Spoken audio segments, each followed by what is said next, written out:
Well, I'll say that again. Good evening, everybody, and welcome to the January 27th, 2022 Library Board meeting for the Oakville Public Library.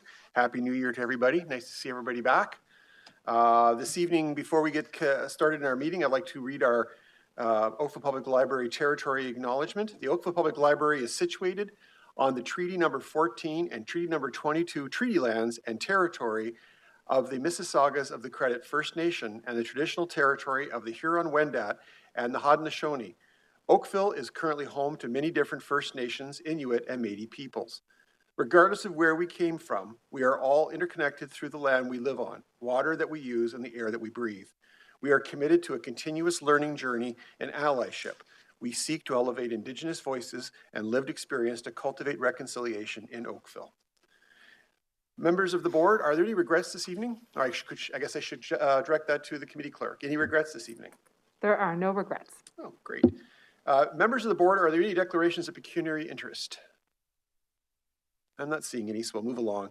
I want to draw your attention to item number 3, which is a confirmation of minutes from the previous regular board meeting. We have 3.1, the minutes of the regular board meeting of November 25th, 3.2, confidential minutes of the closed session on November 25th. We have 3.3 minutes of the special board meeting on December 9th, and 3.4, the confidential minutes of the closed special session of the board December 9th. I take one motion for all.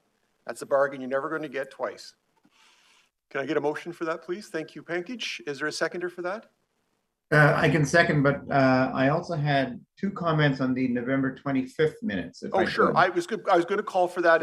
I have a seconder, I think. Do I? Did I get a seconder on that? Okay. So I'll call now for comments, questions, errors, or omissions. Go ahead, Pankaj. Just 2 minor errors on the November 25th minutes. First, on page 4, read on that first paragraph, the sentence that says to share this with the towns. Towns should be apostrophe S. And then on page 5, again on point 6.7, the word influx should be actually in flux, 2 words. Because as written, that means something completely different. Great. Thank you. So the committee clerk will make those notations and correct the minutes accordingly. Is there any objection to adopting the minutes as corrected? Okay, all 4 of those sets of minutes are approved, and we're moving on to item number 4. So category 4, consent items, and we have 2 items on the consent agenda tonight. The 4.1, the Oakville Public Library key agenda items, and 4.2, health and safety report. Would any member of the board like to separate those items? Seeing none, can I get a motion to approve the staff recommendations in the consent agenda, please? Don't everybody jump at once. Thank you, Bill. Thank you, Janet. Any comments, questions? Any objections to approval? Terrific, those are approved. Okay, the main items for tonight then. Section 6 is our discussion items, and first up is our procedural bylaw review. So happy New Year, board. I'm going to draw your memories back to December 2019 and January 2020. When we first had a brief conversation about the procedural bylaws. As noted in the report, there was some changes to the Library Act in December of 2019. And we had talked in early 2020 about going through and updating our bylaws. That obviously got a little bit sidetracked with the pandemic, but Jeff and I had a conversation. We wanted to bring it back and propose that the board establish an ad hoc committee to do a full review of the bylaws. They were approved last in 2016. At that point, we were a 12-member board. There was a lot of different circumstances. You'll notice if you read through the bylaws, there's some outdated items in there, or at least ones that I think are worth some conversations. And so it is my recommendation that the board establish that ad hoc committee in order to work with staff to draft some updated bylaws that would then be proposed, recommended back to the board for approval. Okay, thank you. Can I, any questions for Tara? Can I ask a question? So on the cover page, the title page of the bylaws, it says last approval date of amendments, January 29th, 2021. But you said they were last updated in 2016. Yeah, I don't know. It should say 2016 from Charlotte was the last time they were updated. So I'll That's your go back. signature, though. Yeah, I know. Well, I'll check with Christina. She may have done something. Oh, she's running rampant with your Yeah. signature. I'll check because we didn't make any amendments. We can't make any amendments. The board can only approve amendments. That's right.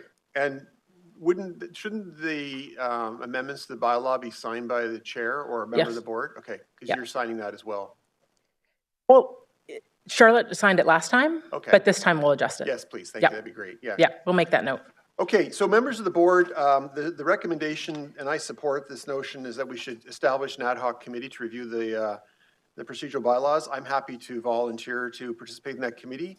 Would anybody like to join me? The water's warm. Jump on in.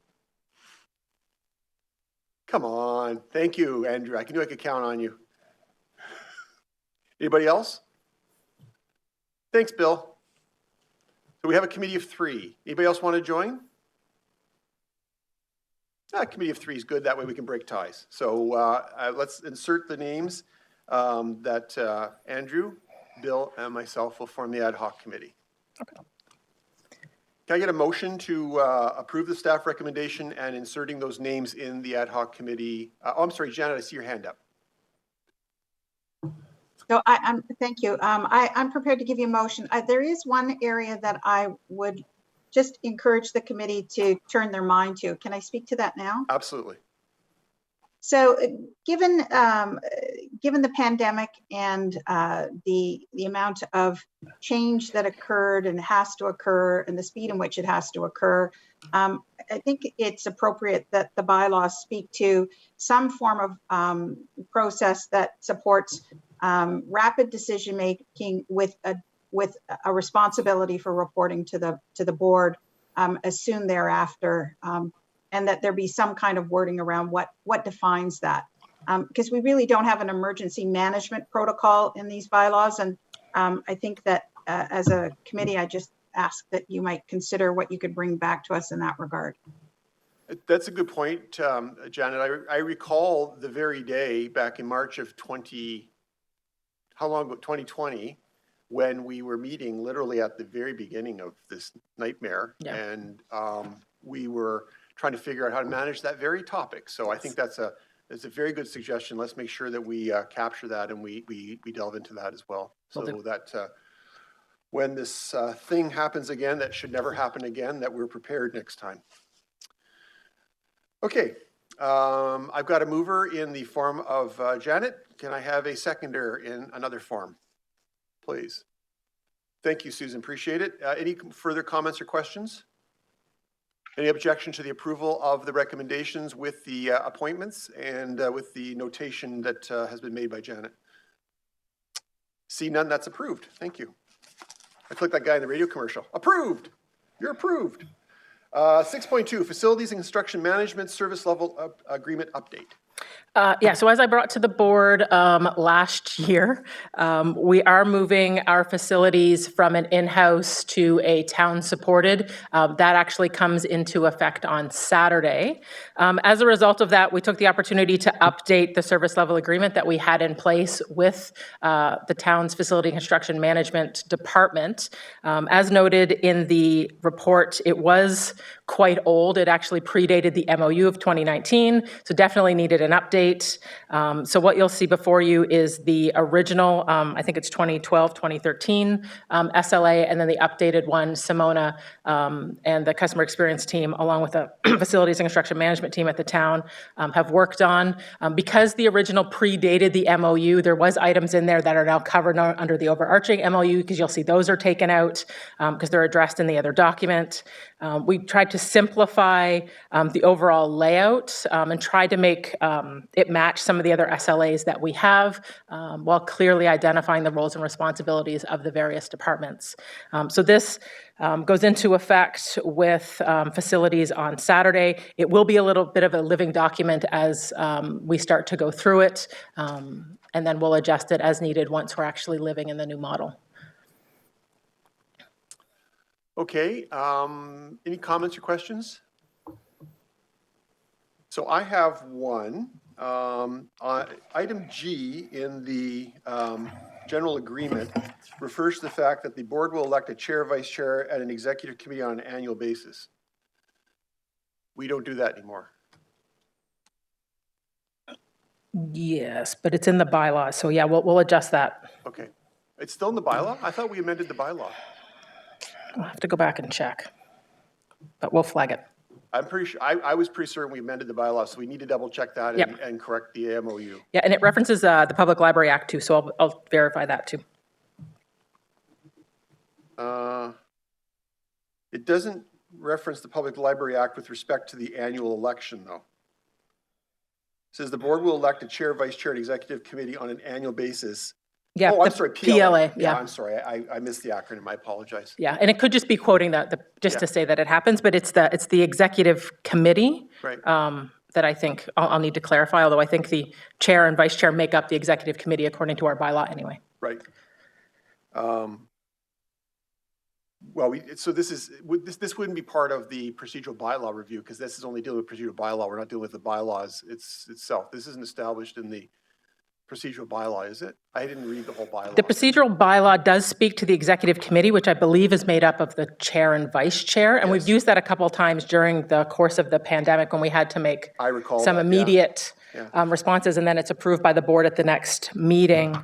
But we can look at the wording for that. But that I know there's the election of the chair and vice chair is part of the Public Libraries Act, obviously. But we can just clarify and put that as part of the bylaws and then adjust. So this is inconsistent with the MOU. The bylaw actually states that a board shall elect one of its members as chair as soon as reasonable new term. The chair of the board is elected for a minimum of 1 year and a maximum of the number of years left in the term or successor is appointed. So I think that's what we did. Yeah. We established that we were going to elect for 4 years, which is how I got stuck with this job for 4 years. Right. Not stuck with it. I love this job. But so we just need to make sure the MOU is consistent. We'll with that. clarify that. Yeah. Pardon me? I'll update this. Thank you very much. Anything else that caught anybody's attention? Okay. Can I get a motion to approve the recommendation, please, with the amendment? Susan, and seconded by?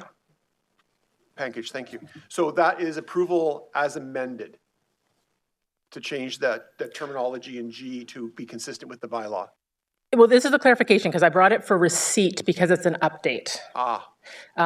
So I can make that amendment. Any new SLAs we'll bring to the board for approval unless the board wants to be approved every time we update an SLA. Well, I think the board should. Okay, because as part of the MOU, Yeah.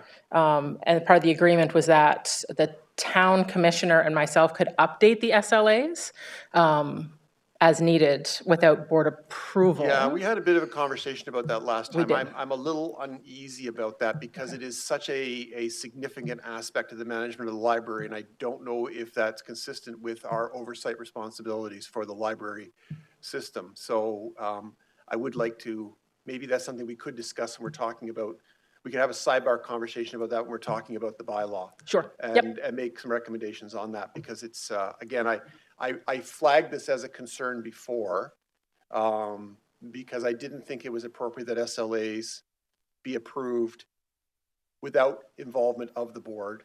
And again, I think that it's my opinion, I'm speaking on as a single member of the board that's been around for a while. I think that they are such a significant piece of what we do that it's important that members of because the best way we can be aware of what's happening is to be part of that decision. And it ultimately is our responsibility. So I think it's important that we see that and have opportunity to have input into it. Okay, just recognizing, I guess that part of the piece was, with the facilities one, if we make some adjustments over the next couple months, does it need to be approved by the board before we can actually implement it? We can have a conversation. Well, if the rule's in place now that it can be, that the authority to approve is delegated, then I guess we're going to stick with that for the moment. But I would like to have this conversation about a longer term piece and bring some options back to the board. I haven't canvassed my colleagues to see if they have a similar angst about this, but I certainly would like to have that conversation. Excuse me, Mr. Chair, just to clarify then, do you want your motion to be with the revision or just received as is? I think let's receive it as is. Okay. I mean, this isn't my motion. I just, I Staff suggested a direction? motion. So as long as the mover and second are fine with that, we can go as is. But with this, I think we attach staff direction direction, yep. to bring this forward for discussion, the section G. Yep. As well as the ongoing approval of SLAs and SLA amendments. Yeah, we'll bring it back because definitely we're working on an update to the ITS SLA. We're also going to be creating an SLA with parks and open spaces this year. So there's a number of SLAs coming this year, so it's a good For time. the sake of anybody watching, SLA is service level agreement. Yes. And ITS is? We're currently updating our ITS SLA. ITS means? Information Technology Services, Systems. What is it? Systems. Yes, one of the key members of that team should know. Exactly. Yeah, Okay. Information Technology Systems. Yes. I have to do this at police board all the time. Stop talking in acronyms. Right. Use English. Clear text is important. It's a good reminder. No problem. Okay,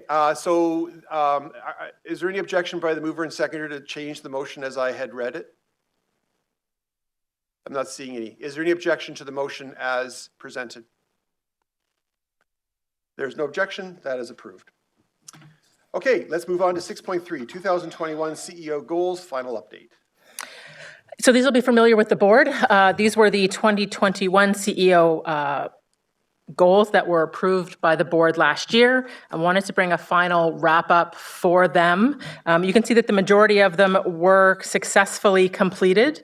There were a number, however, that got caught up in the pandemic net, particularly those related to staff engagement. You can see items that we're deferring into 2022, pending the ongoing pandemic. A lot of them relate to creating a staff recognition committee to participate in the Staff Development Day, which hasn't been held since 2019. We are looking at options this year for that. We are hoping, we're thinking about planning it for September. That seems to be good if you're looking at the different waves. September seems to be a good one before we start to ramp up into whatever next winter will bring for that. So these are just deferred, but it is our intention to complete them, and we'll report on them as we go through them with the board. As well as personal goals, you will see that one of them, the last one is listed as in progress. I connected with leaders. However, I will confess that my final one was done in January due to schedule and conflicts, but I did have it last week. And it was a really, really good conversation, and we're excited to meet again in February, and that was with the Women's Center of Halton. Terrific. Any questions? Stephen? Hello, hi, quick question. With the changeover at the chamber, do you know France?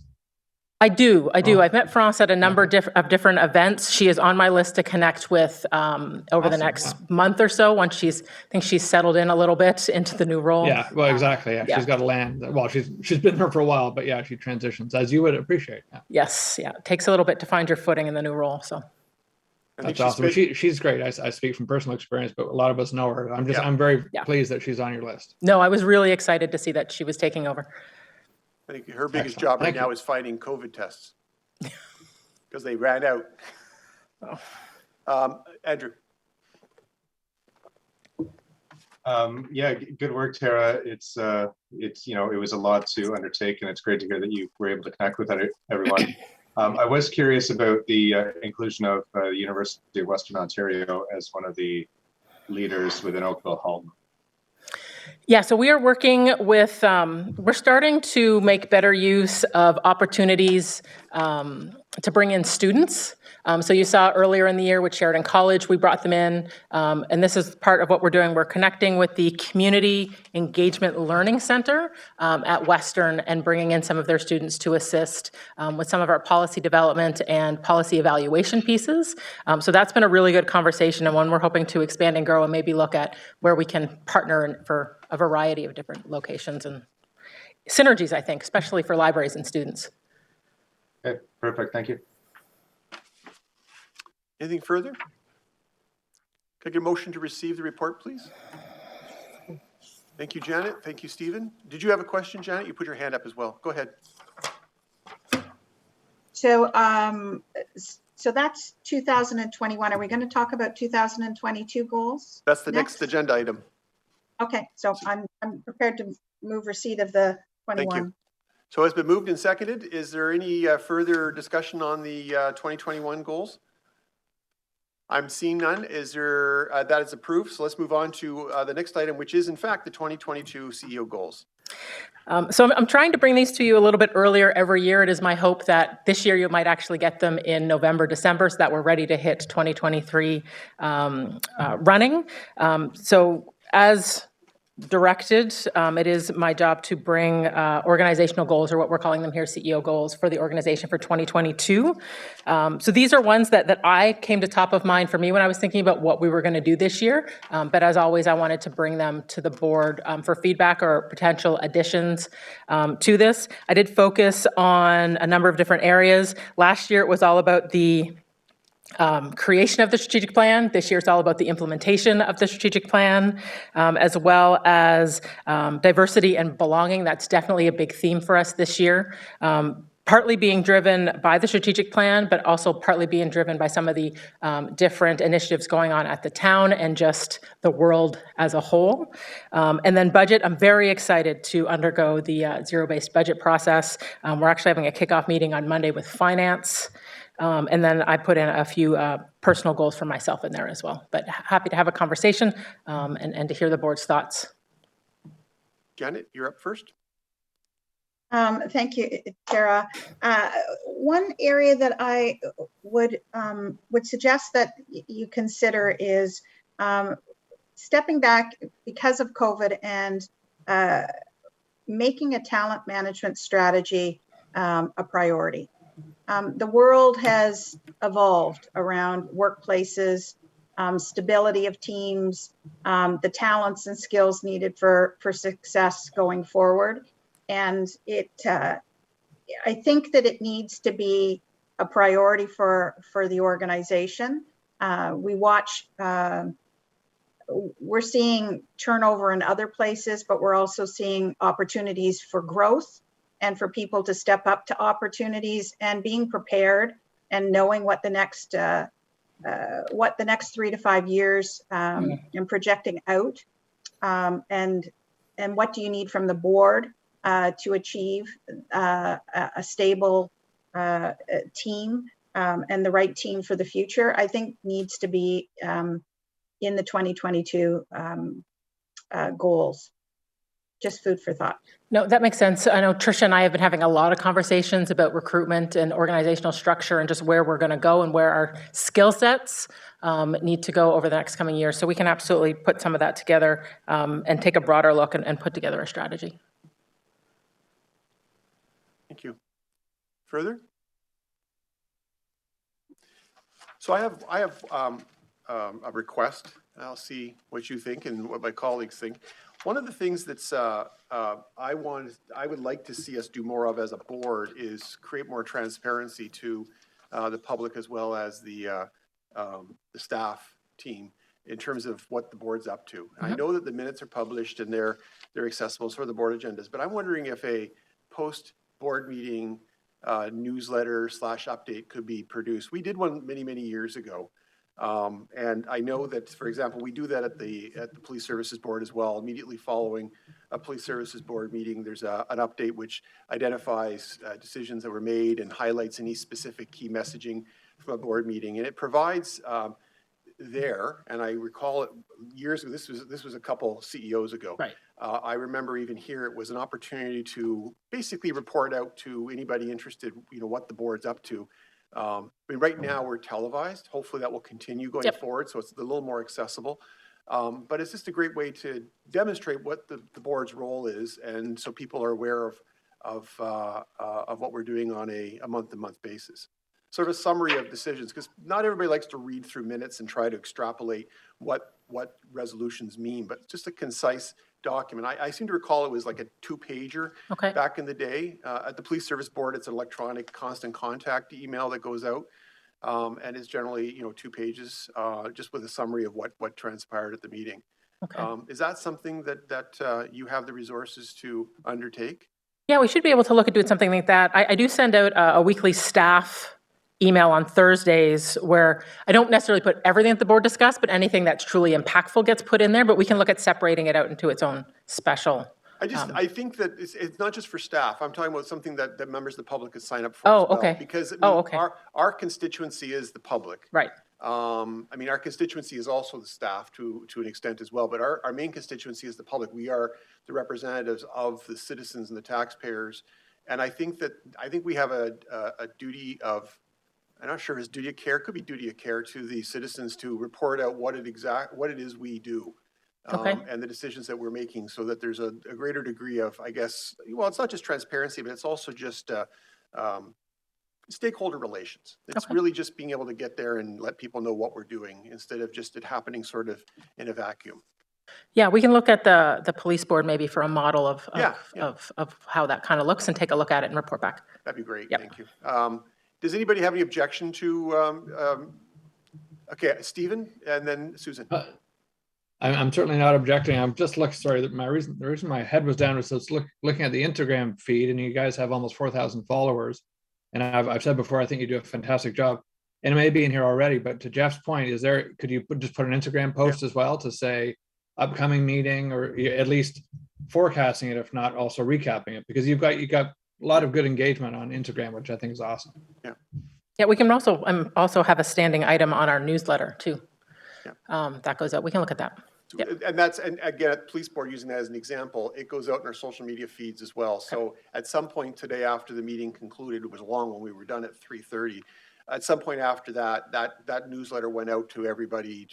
That either joined the list, and I believe it goes out. I'm not positive on this. You'd have to double check me on this. I think it goes to service members as well, but it's definitely on our social media feeds. I could be wrong about the service members. And they get that out the same day? They get it out the same day. I was like, ooh. But I'm not. I wouldn't put that level of. I wouldn't make the conditional on you getting it done the same day, because I know that we have a communications person, and that's one of her main responsibilities. So I'm not suggesting that you turn around that quickly. But well, we can report back and look at timelines, because you don't necessarily want to put things out on Friday anyway. But yeah, exactly. Yeah, Fridays are not great days for. Yeah. I saw a second hand, Susan. Yeah, and you guys covered mine. Stephen did, and I was thinking using the resources we already have, and you've covered it. So I'm good. Perfect, thank you. The only reason I'm suggesting email too is that there's a number of people, particularly older Oakville residents, who aren't necessarily on social media. Yeah. So we can pick up that connection to them through asking them to, potentially subscribe to the email. Yeah. Okay. Okay, I'll go back out to members of the board. Are there other questions or comments on CEO goals? I'm not seeing anybody. Can I get a motion to receive the report, please? Thank you, Stephen. Is there a seconder? Thank you, Susan. And how do we capture that? I guess you'll report back to us on it? Yes. Okay, thank you. Yeah. Any objection to the receipt of this report? I'm not seeing any, so that is received. Thank you. Now, the favorite part of every board meeting is the CEO's update. I do have a PowerPoint presentation for that, but before I do that, at the last board meeting, I do believe Councillor Hassett-Thale was asking about collections. So I did put in a breakdown of collections, digital versus physical, pieces in there, as well as you can kind of see our trend over the past number of years. There is a little bit of a shift, particularly during the pandemic, because we have had some significant surpluses at the end of the year where we've put that money in towards e-products. But I don't cover this in my PowerPoint, so I just wanted to briefly speak to this in case there are any questions or if that covered the information as desired. Thank you. Yes?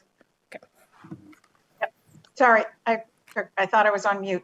I think what I really love is that I see the trend, and we can sort of understand why, though the public will still has some education around the cost of the digital and all that. But I think it's an important metric to keep an eye on, because there at some point we have to hit a balance. And it may end up being that it needs to be more digital for a longer period of time to get the collection up on the digital side. But it is a metric that I appreciate you taking the time to give us the trend. Yeah, I'll make a note and maybe we'll put it in at every year end. All right, CEO update. So just a brief COVID update. I did say still waiting on the provincial regulations. We did get them around 4:30 this afternoon after this was written. And it looks like there are no impacts to public libraries in this new set of regulations, which was good. All branches will be opening with expanded hours starting on Sunday, which we're all very excited about. And we do plan on reintroducing in-person programming and room rentals starting in March. Depending how February goes, we may look at doing it a little bit earlier, but so far we've been really good with our staffing complements related to COVID. Knock on wood, we are about, right now, we're at 1% vacancy with the staff. And so, but with school back last week, it is something that we're going to closely monitor over the next couple weeks. But right now, that's currently our plan. So just to remind everybody, we are at 50% capacity for the libraries. We have put a pause on in-person programming and room rentals, but beyond that, everything else is fully operational and services are available at the library. So just a brief update on the Glen Abbey exterior. It is on schedule and on budget. We're really excited about it. Everything that could be done to date has been done. We will pick it up again in the spring. We're tentatively targeting April, but that is, of course, weather dependent. And we've also just started to have conversations about the public art that will go on the outside of the fence. With that, we'll put out a public call for that. We are actually going to be looking for a board member to sit on that jury. So I will follow up with all of you as part of the OPL update I send out on Monday to see who is interested with that. So just a heads up that that's coming. And then just to give a brief picture, so this was taken in December, just after everybody finished. There's still a lot of work to do, but overall it gives an idea about how everything is looking, and we're really excited about it, and people keep asking, and we can't wait to have it open for next summer.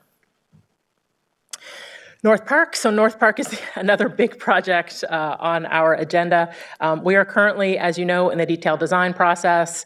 We did bring the board some original plans at the last board meeting. There has been some changes to that, particularly on Tuesday we met with them and we asked them to make a number of changes. So once we have that kind of worked out, we'll bring them back to the board in February. We are also working on an overview video with the town and the architect that will it's a brief video that will go out to the public to kind of give a sneak peek about what's inside and will be used as a trigger for the public consultations for programming that will happen inside the space, which I'm being told they're targeting for late February. So I will keep the board up to date onto that public consultation, as well as the video once it becomes available. And Jeff will be speaking to the library as part of that video, so it's good that we will be included in the library, will be highlighted. We did have added an enhancement to the website.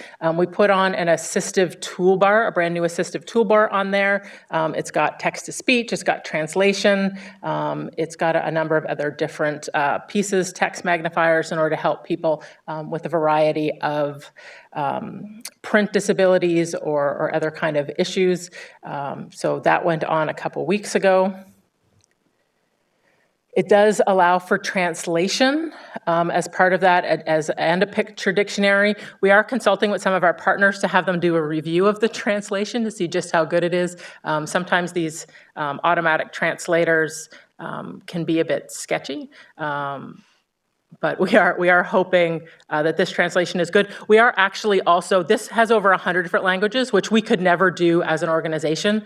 But Joe and his team are looking at working with some of our community partners to actually get the pages translated themselves. That way we can control the translation. We're just working out how we would actually do that and how we would maintain it moving forward. And those would be in whatever our core languages are for Oakville that we've identified. But this chooses from over 100 different languages. So we were excited to get that up. And the picture dictionary is kind of fun to play with and is no doubt a good feature. Also wanted to give the board a heads up that the Ontario Library Association conference is next week. The conference has moved fully online, and we have purchased an organizational license. And as such, I will be providing board with registration information as part of my Monday email, should you wish to sign up. The sessions are technically live, scheduled during the conference hours next week, but they will be stored and available to be viewed, I think, for up to 6 months post-conference date. So that registration information will go out along with some recommended sessions. The opening session is by Priya Parker, who, if you know of her work, is outstanding. So I'm really excited about that. You might be interested in that. And as well as always at the library, Ontario Library Association Super Conference, the Saturday, they always have sessions dedicated to board governance and different aspects of the board. So I will highlight those in the email that I'll send out to save you if you don't necessarily want to go through the 4 days worth of schedules for that conference. But there are some really, really good sessions in there. So I do recommend exploring, but I will point out some ones that I think this board may be interested in particular. And then to end, this was in the report. This is one of our new initiatives, Baby Welcome Kits, that we'll be working with Halton Health to distribute out to new babies born at the Oakville Trafalgar Hospital, hopefully starting in April. This is what the book looks like. We're very happy to be able to partner with the publisher in order to get some of our branding on there. So the idea being that when new babies are born through Halton Health, the parents will get a coupon that they'll be able to bring into any OPL branch and get a book. And I do believe we're working on like a nursery rhyme book and then some other pieces, 1,000 books before kindergarten map, and some other kind of paraphernalia that we're putting together in order to help encourage and support early literacy and newborns in Oakville. So we're pretty excited about that, and I'll keep you posted on when that actually goes live.